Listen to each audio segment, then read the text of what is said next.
guys, what is up? My name is Megan and welcome back to my channel, or welcome if you're new. I hope you guys are doing well and staying safe. Happy New Year to all of you guys, and welcome to the end of year series. In this series we'll be recapping the highlights, the lows, everything that happened in my reading year of 2020. I would love to hear how your year went, so with all this video series, feel free to comment down below, like, something bookish related to the topic, such as today's topic, which is the best books of 2020. So leave me down below which books you read that were the best books in your opinion. And I wanted to start this year off with a positive. That's why I chose to start with the best of 2020. There's been a lot of discourse, however, on Twitter and just a little bit over the book internet section of the world, discussing the value of these videos, and I just want to say there will be a best books of 2020, but there will also be a worst books of 2020, and that doesn't mean that my opinions are the only ones who are valid. And I also want to make clear that these videos aren't necessarily talking about the authors. Like, I'm not talking about the authors and the people who wrote these books. Whatever the video is, I'm just talking about the value of the book in my honest opinion. So that's all, like, the disclaimer stuff I want to talk about. But I actually numbered these, so it's actually like a countdown list.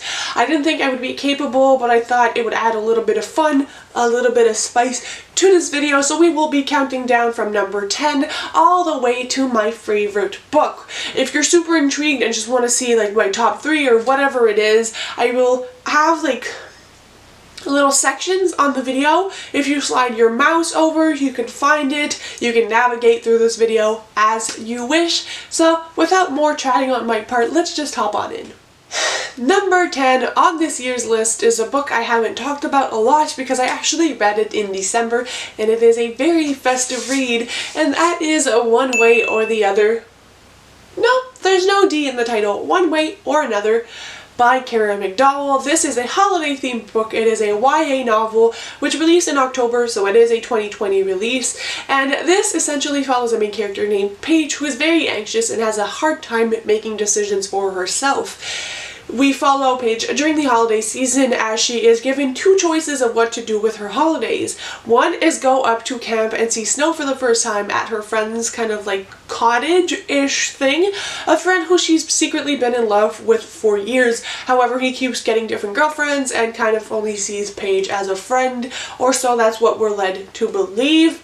Obviously, our main character discusses like an encounter they had a few years ago, which probably have changed things, but we don't really know what could have happened in the past of this book. The other option is actually to go to New York, as Paige's mother has won tickets for a visit in New York. Paige has always wanted to travel the world, and so, being as undecisive as she is, she decides to freak out instead, kind of like I would if I had to make a decision. So the entire premise of this book is essentially that we get to follow Paige on both of the events, and it's kind of like parallel events, and she gets to live through both. And so we follow her in alternating chapters between if she went to New York, if she went to the cabin, and each chapter ends on such a cliffhanger, and I devoured this book in one sitting. Obviously this is more of a holiday book, so I wouldn't recommend to read it any time of year, although if you're feeling festive or need a pick-me-up,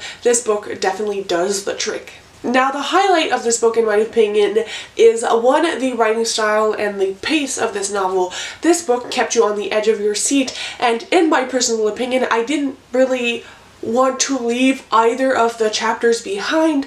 I loved being in the cabin, and I was very invested in the kind of like romantic relationship our main character was living through, but I also loved the New York timeline and kind of like the twists that were happening in there, and every time the chapter would end I would be like, oh, but I want to know more, and then I'd be transported into the chapter of the other kind of parallel universe and want to stay in that one. So I think the pacing and the decisiveness of where to stop chapters was incredibly well done. The highlight of this for me, however, was Paige as a main character. I am someone who struggles with anxiety and making decisions. Making decisions for me is something that I very much am incapable of in my own personal life. If it comes to work or other matters like that, I can do it. However, if you come to ask me what I want for dinner or where to go or to make any kind of decision, I will stare at you blankly until you make it for me, which is a terrible habit, but it is something that is very recognizable for a lot of people who live through anxiety, and I just think that the way this book was done and how this topic was dealt with was amazing. I do believe that the author of this novel may have had some anxiety struggles of her own. I don't know if it's diagnosed or not. None of it matters, but I just think that the representation in here was done fantastically, and I just loved the side characters and the storyline and all the little things that our main character picks up along the way. So that was my little spiel on this book, and it takes number 10 place simply because it's a holiday book, and I feel like I would love rereading it every holiday season, but maybe it's not like a full-on reread any time of the year, which is, you know, the aim of this book is to be Christmassy, so it's not doing anything wrong. I just feel like that's my justification for placing this book on number 10. Honestly, placing books in an order is hard, so we're gonna go with that. Number 9 on my list has to be Bookish and the Beast by Ashley Poston. This is the third and I believe final book in the Once Upon a Con series, which is so unfortunate because I loved this series so dearly. The first book in the series named Geekerilla, and I think that one was the most popular on BookTube years ago when it was released. We also have The Princess and the Fangirl and Bookish and the Beast. These books are all basically based off different fairy tales. The first one is Cinderella, the second The Princess and the Pauper, and this one Bookish and the Beast, but it has a fandom element to it as well. We follow actors as well as kind of fans of this show or book series called Starfield, and it's kind of like all the adventures. I'm not going to go too much into it, but essentially this one is a Beauty and the Beast retelling with someone who is part of the fandom and an actor in the TV adaptation of Starfield, the books. I think that the reason I love this series so much is that I can relate to being part of a fandom and the attachment of books that this character has. I also really love the element of the show, and just fairy tale retellings are some of my favorite things. This is one of my favorite series, and it's just because it dives into so many important topics while also being light and fluffy. I think that the commentary on fandom and what it means and where it stems from for different people is an experience that is so amazing to share, and I just think that Ashley Poston as an author really gets it. I think that the romances in here are incredible, and I also believe in this one there is some LGBTQ rep for the side characters, which I really appreciated. I tabbed the heck out of this book. I have a reading vlog, which I'll leave in the cards if you want to see me fangirl over this one, but it really did deserve a place in my top books because anytime I am in a reading slump, these are the kinds of books I gravitate towards, and I think it speaks of how I love them so dearly. Number 8 on my list is The Mystery of Black Hollow Lane by Julia Nobel. This is a surprise. It honestly could have been in my most surprising books of 2020. However, I did end up putting it in the best books because I devoured this book and I ordered and read the sequel just as quickly. I do think this one is a little bit better in my opinion than the sequel, but nonetheless, this series, or start of series, is incredible. The Mystery of Black Hollow Lane is a middle grade novel and reminds me of a better version of the author and book who shall not be named anymore. This follows a girl named Emmy. Is that her name? Yes, Emmy, and she has not really met her dad or doesn't really remember him and only lives with her mom, who is a renowned psychologist who is going on tour. She hasn't really told Emmy, but I think she's part of a TV show. She's written books, and Emmy learns that her mom is basically sending her over the pond, so from the US to the UK, to this boarding school where she will be attending while her mom is away filming a movie. Emmy is struggling with her feelings. However, there is a mystery in this book about Emmy finding something that could have potentially belonged to her father, as well as kind of like a secret society. There's a boarding school, and Emmy makes friends along the way. It's just the atmosphere and the mystery elements in here for me were immaculate. I loved the writing style and the friendship, and just everything about this book really makes it like a cozy middle grade mystery, and this is kind of what the standard is for me now. Like, I compare any YA mystery to this one because it... Did I say YA? I meant middle grade. Any middle grade mystery book I compare to this, even YA actually I could, because I just fell head over heels for Emmy, for her friends, for her familial relationships that were a little complex, and those of her friends that weren't easy either. There's talk about comparison and family members and just, you know, growing up without a father figure, and there's just so many things. The boarding school in here was incredibly fun, the secret society, the kind of like dangerous element of this book. I just could not stop reading this for the life of me, and this was kind of my introduction to middle grade, and I haven't heard a lot of people speak of this one, and I just recommend it to anyone who wants to try middle grade or loves it. I loved it, and it deserves the spot. Number 7 has to be You Deserve Each Other by Sarah Hoggle, which is an adult romance I read back in May or June. And again, I was blown away because at this point when I was reading it, I hadn't heard any buzz around this book, and I was just amazed. It was the first time I read a love to hate to love romance novel, and I just... wow, I had so much fun. This is a story of a main protagonist who was engaged to be married to this boy, and she kind of fell out of love with him, but our main character is honestly kind of broke, and so if she breaks off the engagement, she doesn't have the money to pay off half the wedding, which she would have to because she is breaking off the engagement, and so she thinks that instead she will try to be as despicable as she can in order for her fiance to break it off, and then she wouldn't have any responsibility in doing any of the payments or anything else. What essentially ends up happening is that by pranking him and being so annoying, they kind of rekindle their relationship and learn to love each other again. What I loved most about this is the discussion that in relationships we grow as individuals and we grow as a common, like, ground, like as a couple, and sometimes our individual growing conflicts with our relationship, and it kind of changes the dynamics, and we don't want the same things, and a lot of people just don't talk about it and just go their separate ways, and things like this end up happening. I loved the pranks and the banter in here. I loved the discussion that our main character has because she doesn't have the education or the lifestyle or financial means that her fiance does, and obviously this brings a dynamic into the relationship, and there's just so many different things that are discussed in here. The writing style is hilarious, and I really ended up rooting for the relationship.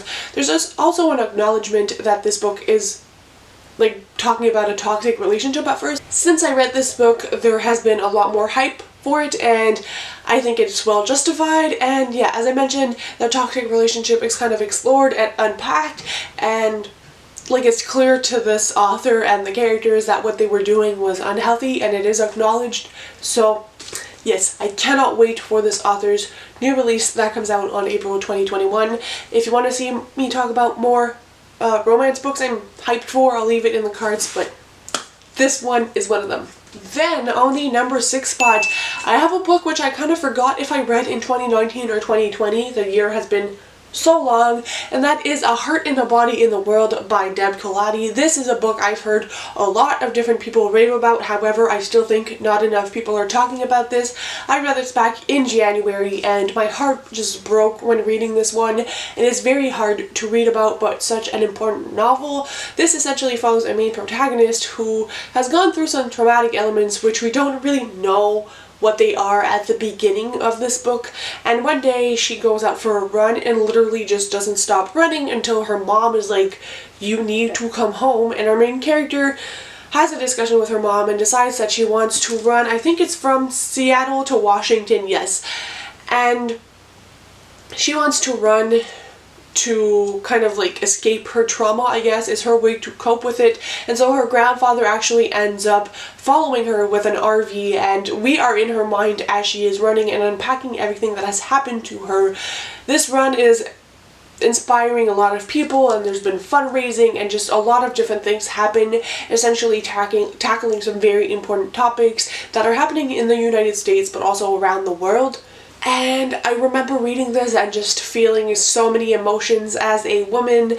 I think it is such an impactful read, and it is something a lot of people should be reading. This in my head should be required reading. It was such a valuable book, and I'm going to leave it at that. I think I have a reading vlog which I could link for you guys where I talk about this. I also have a full review which I'll link in the description if you are interested in more of my thoughts, but it really should be required reading. And if you guys are looking for a heart-wrenching book to read, definitely pick this one up. Number 5 on my list goes to another middle grade, and that is Wondersmith, The Calling of Morgan Crow by Jessica Townsend.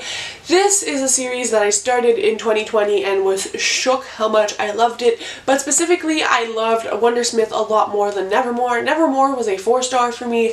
Wondersmith was a solid 5-star book. The series in general follows a main character named Morgan Crow who lives in a world where she is said to be a cursed child. The cursed children in this world are responsible for anything bad that ever happens, essentially, and they are also cursed to die on their 11th or 12th birthday.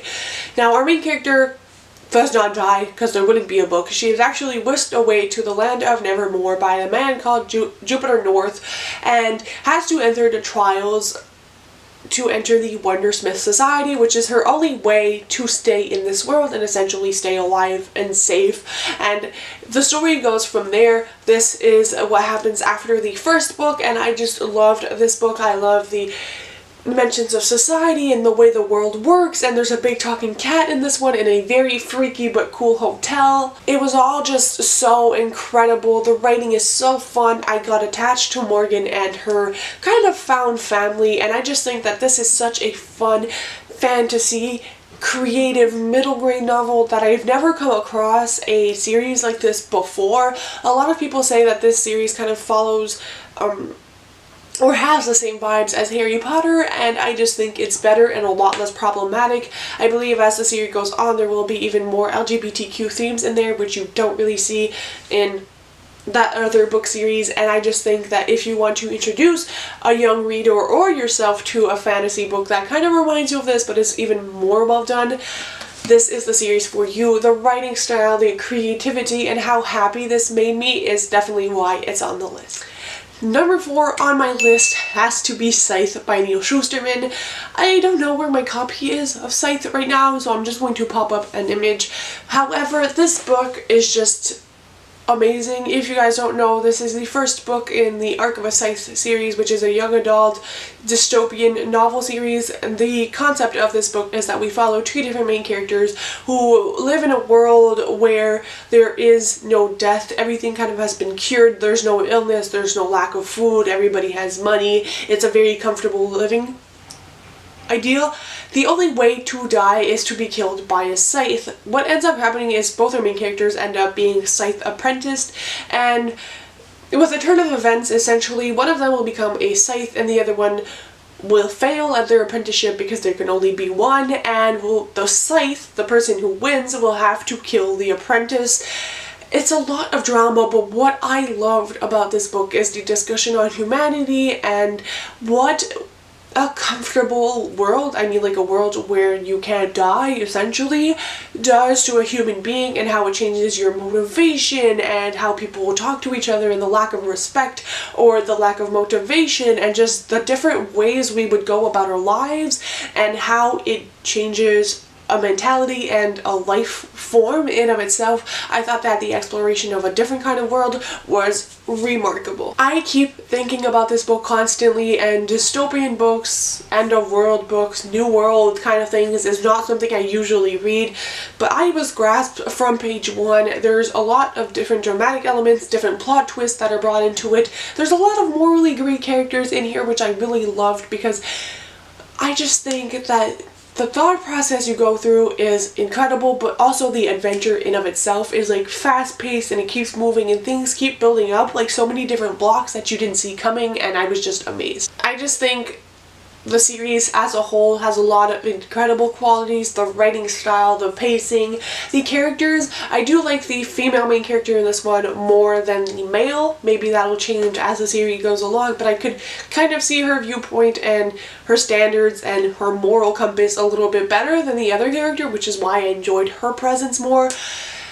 But I could go on an entire spiel about this book. I'm going to stop it here and just say that if you have not tried this series out, I think it's definitely worth the hype, and it definitely made my list. We're down to the final three. Number 3, The Midnight Library by Matt Haig. I talked a lot about this book, so I don't want to go on and on for those of you who watch my channel, but essentially this is an adult fiction novel which tackles mental health. This is a story of Nora, who has had a lot of issues in her life, and life really isn't going well for her, and so there are a lot of trigger warnings in this book, but essentially Nora decides that she will commit suicide by overdosing on medication, and she is brought to this place called the Midnight Library, where it always stays midnight, and Nora can revisit all the different lives that she could have had in order to find the one that would actually suit her and make her happy. This is an exploration of what we consider regrets and how different decisions in our lives would have made different outcomes for them, even the tiny micro decisions, and how sometimes we think things will make us happy, but will they really, is the exploration of this book. The way this book tackled mental health and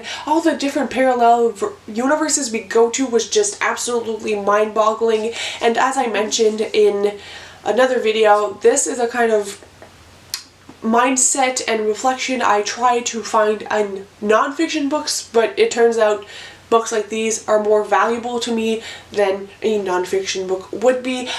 Obviously, trigger warnings, but I would recommend this to almost anyone. I think with the year we've had and introspection, especially for me, this really hit the mark. The writing style, the mental health rep, and the speculative elements in here are what made this book. If the angle changed, I'm sorry, my battery is running low, so we're gonna get through this.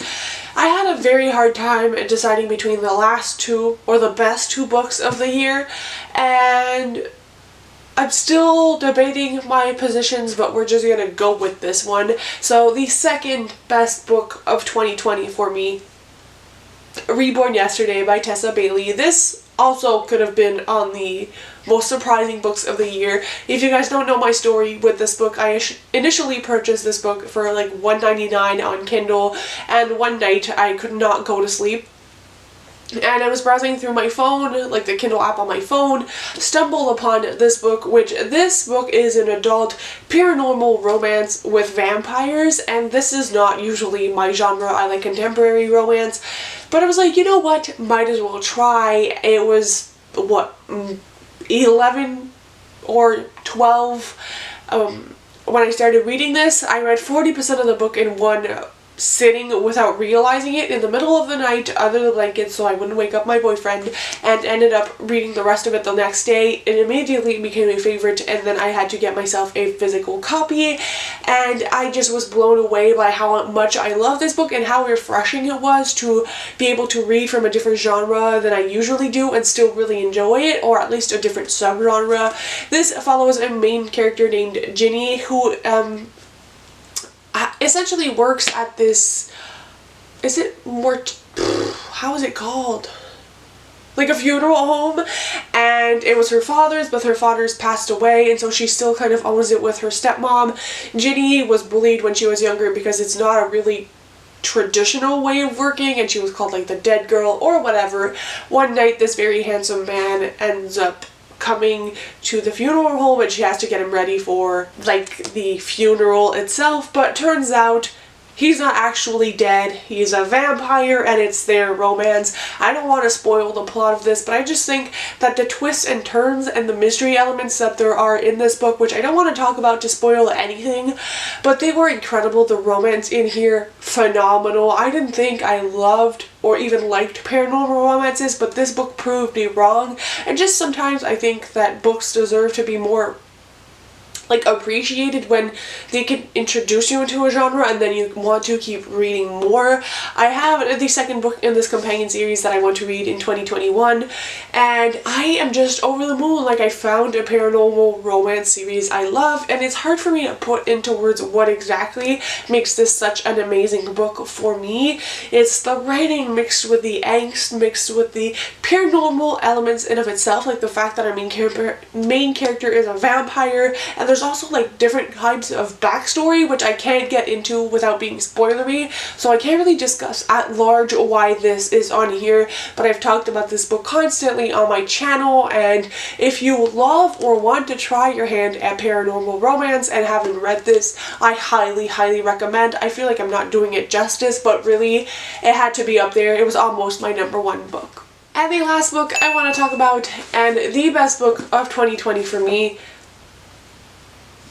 Beach Read by Emily Henry. I have this, I loved it, it surprised me, I was blown away, really. Beach Read is an adult romance. It follows a main character named January, who is a writer. She's a women's fiction or romance author, and she is going to spend the summer at her father's cottage to empty it out, and also to kind of use it as a writing retreat because she has been lacking inspiration for her next book. The story really begins when she notices that her next door neighbor, the next cottage to hers, is the one of a man named Augustus, who was a college rival of January, who was also a writer. He writes literary fiction, and whatever January did, he did better. For example, when she got on the bestsellers list, he was on top. He one-upped her for a lot of things, so it's kind of like a one-sided rivalry, and as they encounter each other and start talking, they essentially decide to swap writing genres for a summer and bring each other on different writing dates so that they can kind of show the other what their work is. Augustus, who is the literary fiction writer, is more dark and he doesn't believe in happily ever afters, and January, who used to until recent events in her life, is more of like a romantic, and so it's kind of them bringing each other to light on why they love what they do or why they do what they do. And I love the exploration of the female industry in publishing and entertainment as general. I love the romance and how the evolution of the relationship went. The writing style in here is my favorite thing. Emily Henry is definitely an author I will be reading from again. I just think that the way the characters are presented, the character growth, the backstories of both of the main characters, and the author element as well as the cottage element were fabulous. This made me cry, this made me laugh. I had so many physical reactions to this book, it was incredible. This got me out of a reading slump and brought light to one of the darkest times in my life, and I think that I read this at the perfect time, and that's why it means so much to me, but it definitely had to take the #1 spot. Those were all my favorite books of 2020, and obviously this is a very subjective list. Nonetheless, I hope you guys enjoyed, and as I mentioned, let me know in the comments what your favorite books were. Also, if you don't know or don't want to share, just leave me a yellow or orange emoji in celebration of my favorite book of the year.